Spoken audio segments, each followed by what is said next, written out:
Hi! Today we're going to review the Arthur's Deck of Many Things. So, gawa ito ng True Black Tarot. Yung isa sa gumawa ng Ephemere at saka True Black. So, of course, expect natin na shala na naman to. Shala ang itsura. Ayan. Box pa lang, diba? Ayan o, diba? Siya din yung gumawa nito. So, ayun. Check natin. Di ba? Para siyang wood. Nakalagay sa likod. Conceive brought by the hands of a real man. Ayan.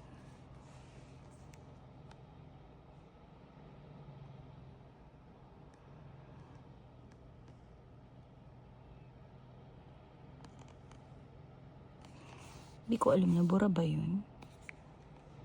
Pero bago to. Check natin yung loob.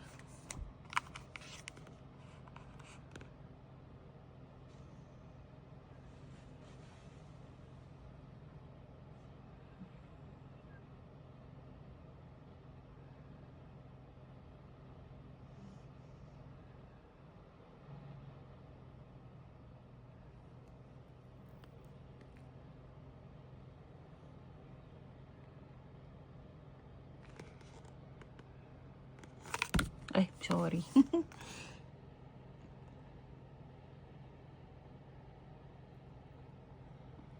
Okay. Check natin.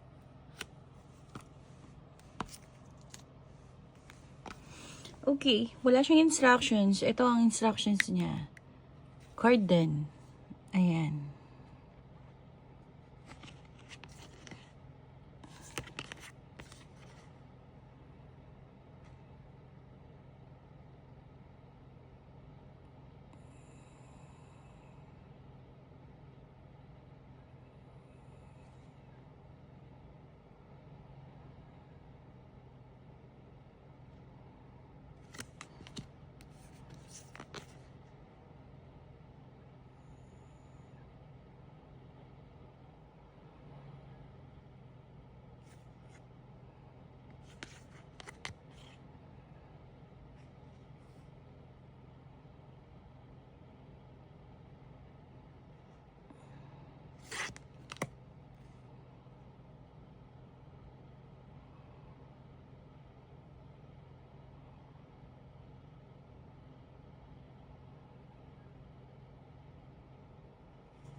Ayan siya.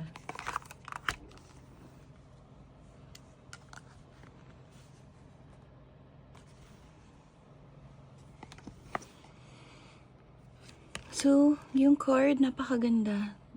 Na-attract talaga ako sa card na to. Grabe. Oh, sorry. Gold gilded pa siya, oh. This is part of my collection.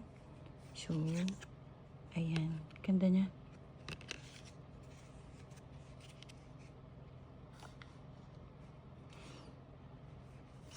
Masyado nga lang din siyang matte, tulad ni Ephemere. Matte siya. Tapos may mga gold na naka-emboss. Ayan, ang likod.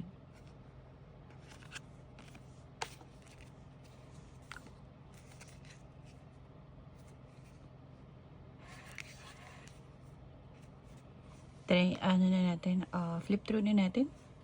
Check natin.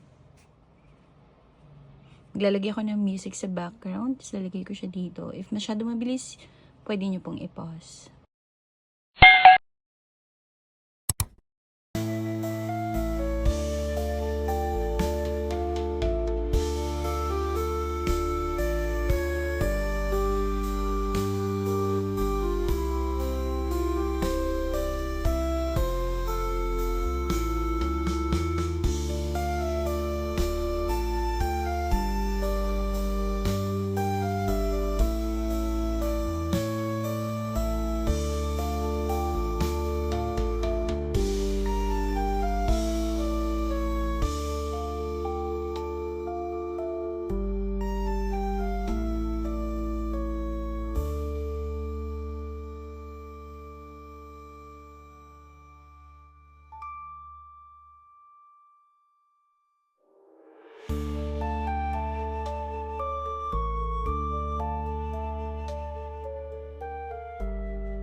Konti lang siya, diba?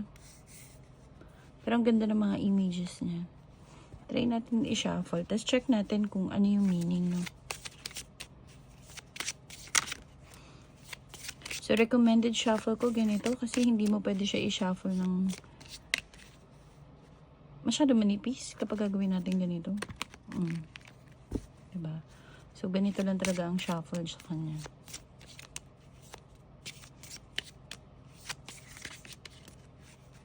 Ayan. Alright. Tignan natin. Kuha tayo isa. Ay, wag yan. Ayan. Ruin. Ano ibig sabihin ng ruin? Let's see. Ito siya. All forms of portable wealth that you carry or own, other than magic items, are transferred and visibly fly to an, di ko mabasa, NPC of DMs choosing at speed of 50 contracts and paperwork indicating ownership of non-portable items such as business, building, and land. Teleport to the NPC and are hindi ko rin ganong mabasa yung ano niya. Diba? Indicate their lawful ownership. So, yan siya.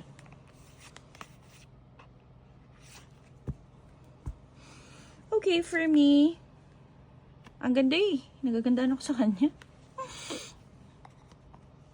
Dahil manipis lang naman, hindi ko naman siya i-shuffle ng bongga. Ano siya sa akin? 9 out of 10. Bakit 9 ulit? Mahal eh. Mahal pero ang ganda talaga na. Ang ganda ng mga images niya. Iba talaga pag true black, no? Ayun. So, if you have any tarot in mind that you want me to review or oracles, just let me know. I'll be happy to review it first for you. Malay mo, available na siya. Unahin natin. If not, I'll try my best to find it for you. So, yeah. If you have any suggestion, just comment it below. Okay? See you in my next video. Bye!